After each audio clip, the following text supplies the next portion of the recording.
I grew up on the west side of Chicago, product of the 60s and 70s.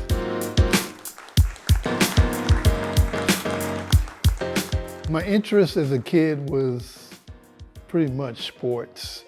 There's a lot of sports. Anything that had to do with running, jumping, just all like all kids. And, but art was there. It was always there, even though I didn't know that's what it was.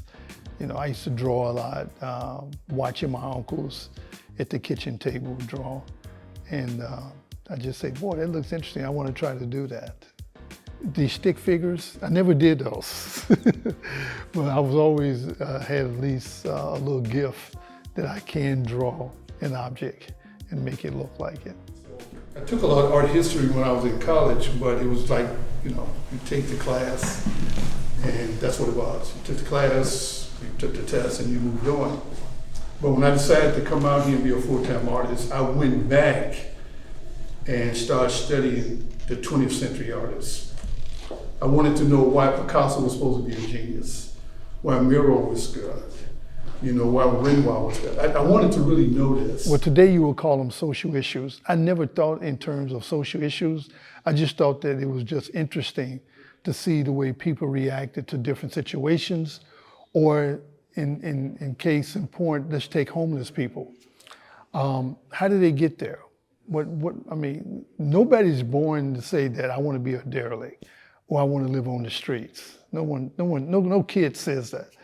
So how did he get there? Is it a lack of programs, lack of funding in the school system, in your community? What did that?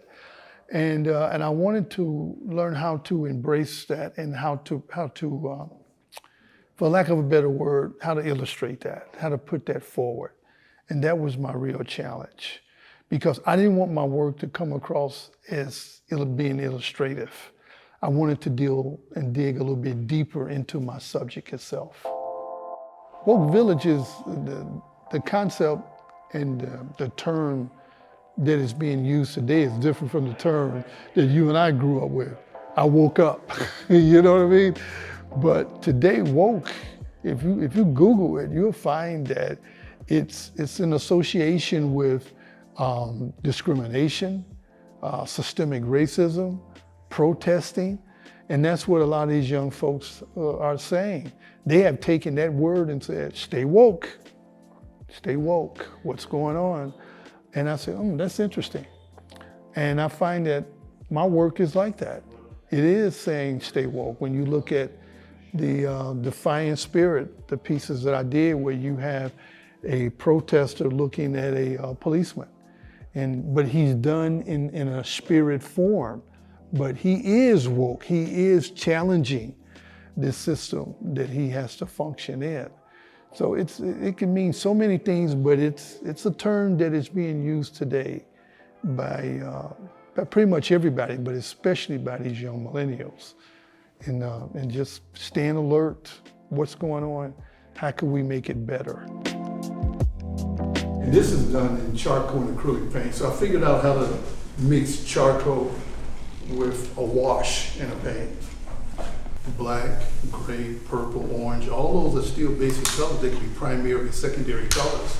But why not make the earth colors as the base, and now and then bring in another color that the average person can grab a hold of. And what I found is that it highlights certain parts of the work. Just trying to understand the world I'm living in right now. It's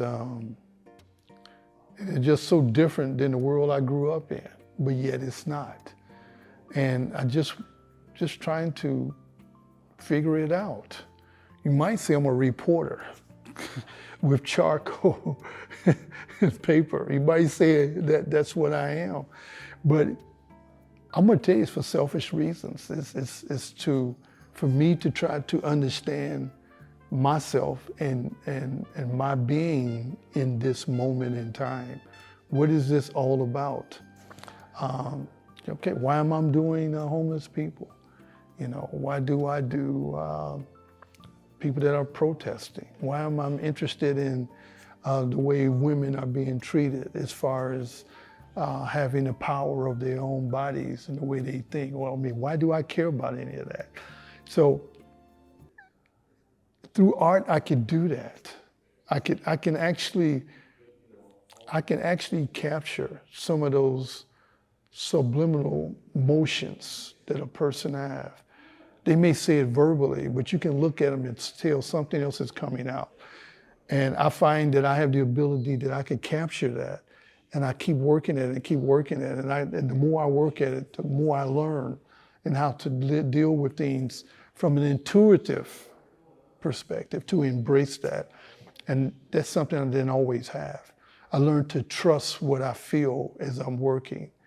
And the trick is to embrace it, because it may come across in a way you might say, man, is that the way I think? Is that what's really going on? But you have to have enough guts to in yourself to say, it is what it is, and that's what I am. And you do it. So yeah, it's really more about me trying to understand myself in this moment in time. That's really what it gets down to.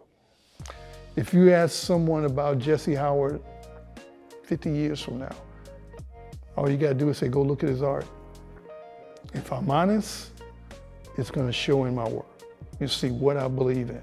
One way or the other, you're gonna see it. You may not see exactly, but I should be able to put you on that same path, the same path. And you can interpret it, whatever you want to interpret, as you go on that path and as you look at my work. You may not see the same things, but I at least get you in that same path. And that's really what it's about for me.